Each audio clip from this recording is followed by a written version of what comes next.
Ignition running. Liftoff. We have a liftoff. So who knew that democracy actually died in the darkness of an East Virginia medical school yearbook page? My goodness gracious, folks. Virginia is melting down, as someone said on Twitter, the worst day since Gettysburg for Virginia. Wow. I mean, it just, let me give you the state of play. I want to go in depth on this, but I actually think the State of the Union is the bigger story, and Stacey Abrams' response, particularly for those of you here in Georgia listening. And so we'll get into the Virginia thing, but let me just give you the overview here.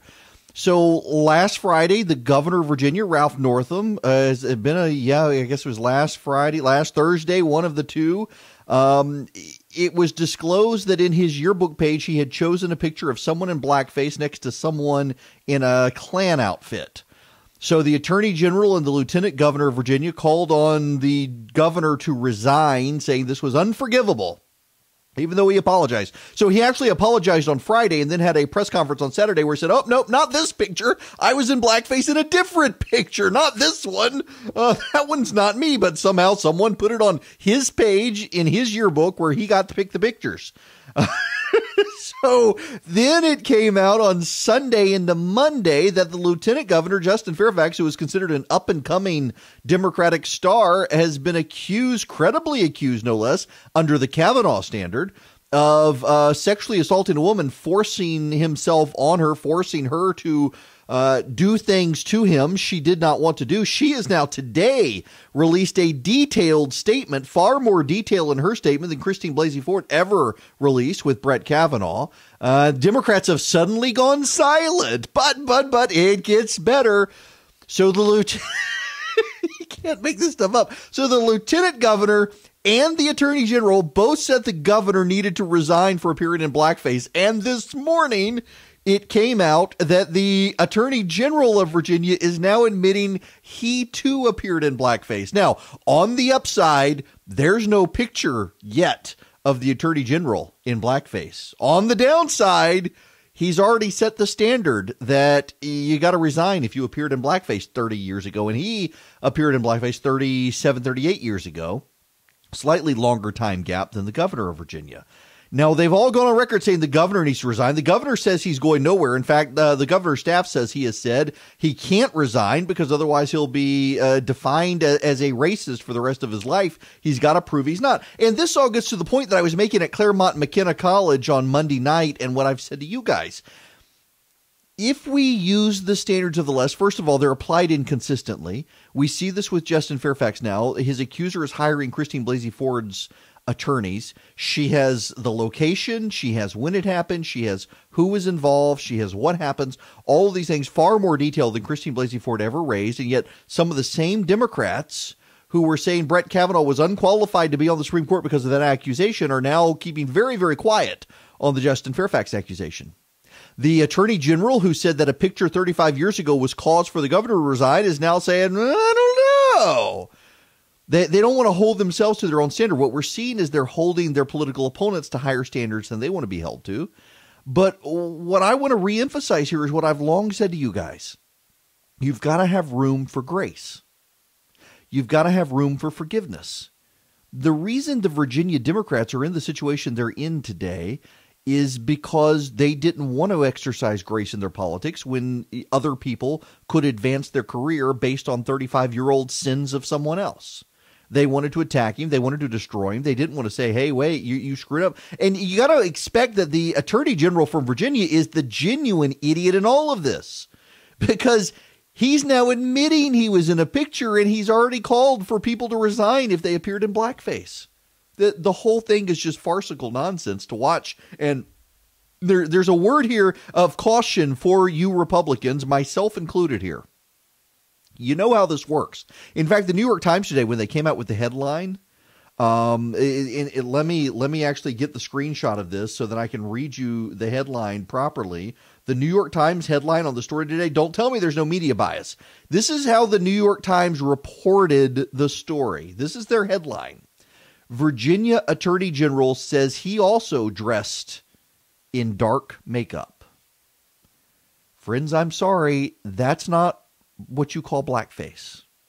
Now, there was enough public outrage, the New York Times wound up having to change the headline to comport with the story. And it's not the reporter's fault. The reporters don't actually write the headlines. You have editors who write the headlines, and it was that editor who wrote the headline decided to use dark makeup, not use blackface. And the New York Times, before they changed the headline, pushed the story out on the New York Times app. So it says the Virginia Attorney General used dark makeup. Only after that, you're probably looking at that story on your iPhone and saying, huh, this doesn't sound like a big deal. No, it was blackface. It wasn't dark makeup. Bias in the media here. Bias in the Democrats and double standards. That's what all this is. Man, we rushed so far out of the gate. I think I probably need to say it is Erick Erickson here on WSB and Atlanta's Evening News. The phone number is 404-872-0750, 1-800-WSB Talk. There's more on the state of play in Virginia. There's also a lot on judges. Big controversy in the Senate over the Democrats' handling of Naomi Rome, who is the president's nominee for the D.C. Circuit, replacing Brett Kavanaugh. But before we get to that, we got to dwell on the State of the Union for a minute and go check traffic with Doug Turnbull. The only way to tell the traffic is to straight shoot at Eric, 412 WSB, and we're talking about the outer loop here where the WSB Jam Cam shows us the truth. The left lane is blocked, 285 southbound. South of South Cobb, exit number 15. That has put those delays back toward I-75. And the construction zone behind that, 285 westbound from Chamblee, Dunwoody through Georgia, 400-year slow. The interloop delays at the gap, 285 east and south, account for about a half-hour trip between Chamblee, Dunwoody, and Memorial Drive, exit 41, Eric. Thank you very much. Okay, we got to get into the State of the Union. I have to say, the CBS News poll, I don't really buy instant polls, but they used them for Barack Obama as well. What we do know is there's been a 10% increase in viewership last night. I suspect some Democrats were hoping there would be a you lie moment like Joe Wilson. They didn't give him that. In fact, most of the Democrats, the president could have said, I support laws prohibiting the murder of puppies, and the Democrats would have sat on their hands. Alexandria Ocasio-Cortez in particular, he was able to get them cheer for the number of women in Congress. And man, I'm not surprised the number of people who pointed out after the Virginia news, probably not good. They all dressed in white as if they were in solidarity with Ralph Northam or something. Not good for the Democrats there.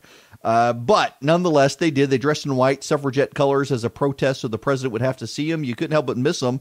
The cameras made sure to cover them constantly on the TV news feeds.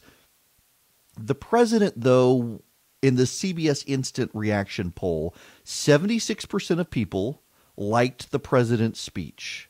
Now, in contrast with Barack Obama, he would typically hit about 80%. But 76% of the people liked the president's speech. That includes a fair number of Democrats, a large number of independents liked the president's speech. 72% of people who heard the president's portion on immigration wound up agreeing with him. I want to play you some of the president's audio.